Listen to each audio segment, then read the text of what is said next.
Before I get into what's going on with Izuku, I just want to take a brief moment to talk about how in just 1 to 2 panels, we got so much development on Monoma. Like, Horikoshi, I commend you on that. Like, you've done a fantastic job thus far with this arc. Like, I know many have went out of their way to complain or say, like, get this arc going, get to Izuku, get to Shinzo, which, don't get me wrong, I love seeing Izuku and Shinzo. Like, this chapter is incredible for that. But I also love all these chapters have been getting, giving a spotlight to other characters. And just that brief little panel at the beginning of this chapter. Like, just seeing, Monoma's inner workings of what happened to him when he was a kid. Like, how people constantly came up to him and it's like, you can't really be a hero. You're not fit to be a hero. It was very sad.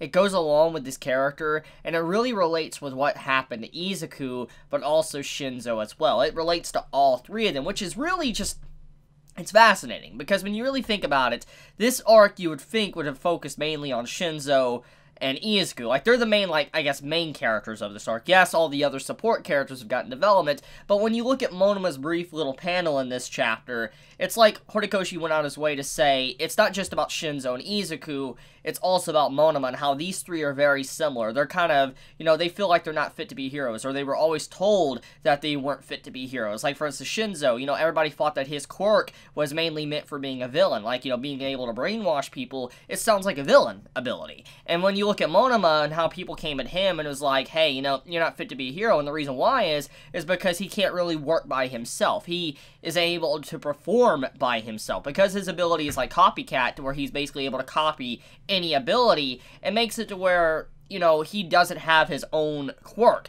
Example, he is not able to master his own quirk. He is a jack of all trades, master of none. That's what you can label Monoma as an individual.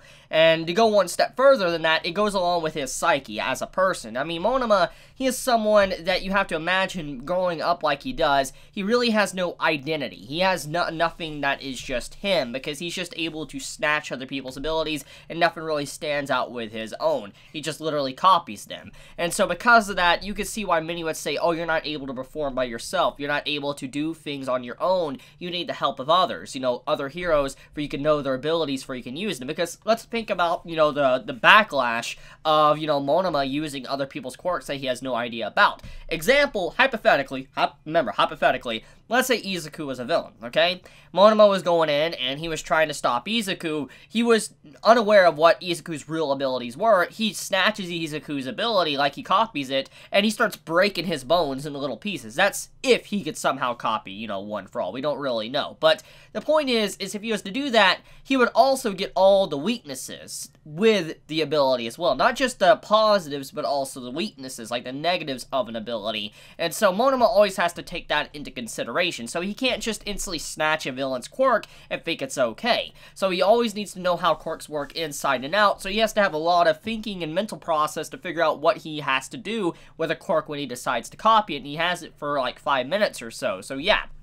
I mean, that's the reason why he didn't want to use Izuku's quirk, is because it has so many negative repercussions. When he snatches a quirk, he needs to have a quirk that's very easy to use, something that, he can instantly figure out, something that is not so hard that will instantly just destroy his body. Because, like I said, he does get those repercussions as well. So, like I said, I like Monoma. I love seeing that little development he got in this chapter, and how it fits in with the theme of what this arc has been about when it comes to Izuku, Shinzo, and now Monoma. There's just a nice correlation there, and I do feel like if Horikoshi continues to expand upon Monoma, he might actually have a heart-to-heart with Shinzo and even Izuku as well. But okay, shelving that for now, let's talk about what happened to Izuku. Izuku's quirk, One for All, is going haywire. He's legit not able to control it. This is dangerous for a lot of reasons. Number one, the reason what makes this dangerous, it's not just the fact that it's One for All and Izuku is the MC. It's the fact that if you can't control your own power, it means, number one, you're not fit to be a hero.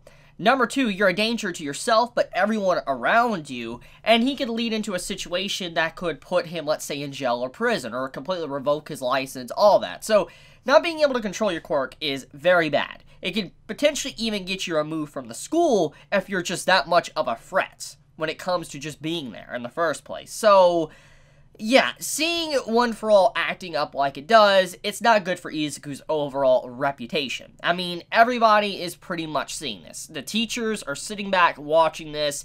Class A and Class B are getting to see this. They're getting to see this power surging out of Izuku that he cannot control. Now, I know many are going to pop up and start saying, but Chibi, Tokoyami, his quirk went haywire and all that, and everything was fine. Yes, but at the same time, though, Izuku, he has had so many, little, black marks on his record with negative things that his quirk has done. Like, snapping his arm, snapping, his entire body, basically, where he cannot move. He has a lot of bad marks all over his record. And it's not good if that stuff keeps building up.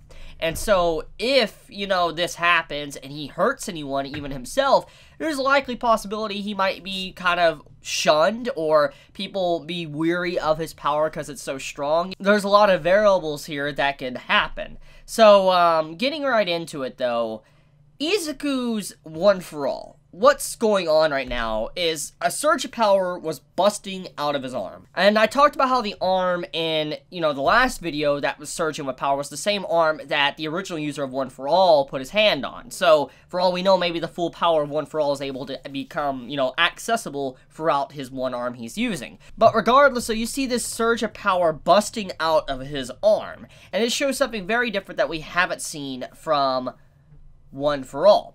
The surge of power that busts out of his arm, it actually has black, tendrils that just stretch out and latch upon the environment. You can see when, Monoma moves out of the way and he dodges, and it's very different from the surge of, electricity that Izuku usually has, around him. It's, greenish, and most of the people that see that type of, look on Izuku, most likely either just oh, it's a part of his quirk, or, it might just be an aesthetic just to make him look like he's surging with power from One For All. We never really knew what that was, if people even noticed it or whatever. We didn't know if it was just artistic touch. We had no idea.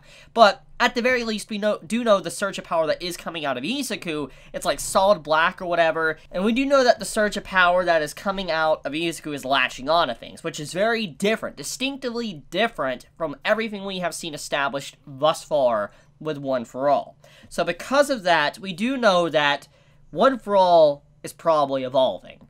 And it's seeming more and more likely that the original users of One For All, since they could have their original quirk in One For All, there's a likely possibility that whatever surging out of Izuku could be a quirk from one of the original users, which would be very cool. This could go more along the lines with an Avatar-like state and how Izuku is able to access different powers from each individual user. Because when you also look at, how the black, power just latched onto things, there was also some form of laser that came out of Izuku and just completely shattered that entire area. Look real closely, I'll show the panel on screen, you'll see to where the entire wall that was being latched onto breaks. So there was two different things that happened there. And so this is different from what we've ever seen All Might was ever capable of. We never saw this at all. So anyways, moving on to the next part about Izuku and what's going on with him, what really hit me right in the chest was seeing how Izuku started to just say, why,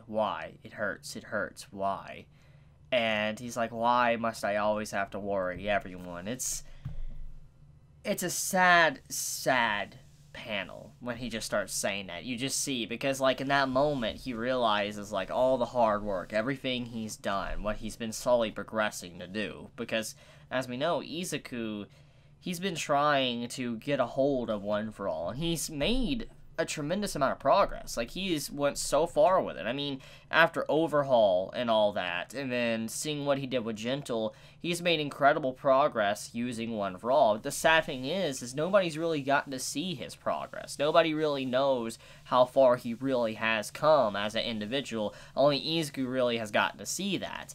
And with this whole situation with his quirk just going out of control, and, he could potentially even hurt someone, it's scary because, I mean, this might lead into a situation that could make Izuku feel like how he did in the middle of the Overhaul arc, how he felt like he was inferior, how he felt like he wasn't worthy of, One For All, how it should have been passed down to Tota or someone else. It really just starts making you think, because, I mean, there's a potential possibility for regression, and how Izuku can regress as a character because of what he's currently going through this issue.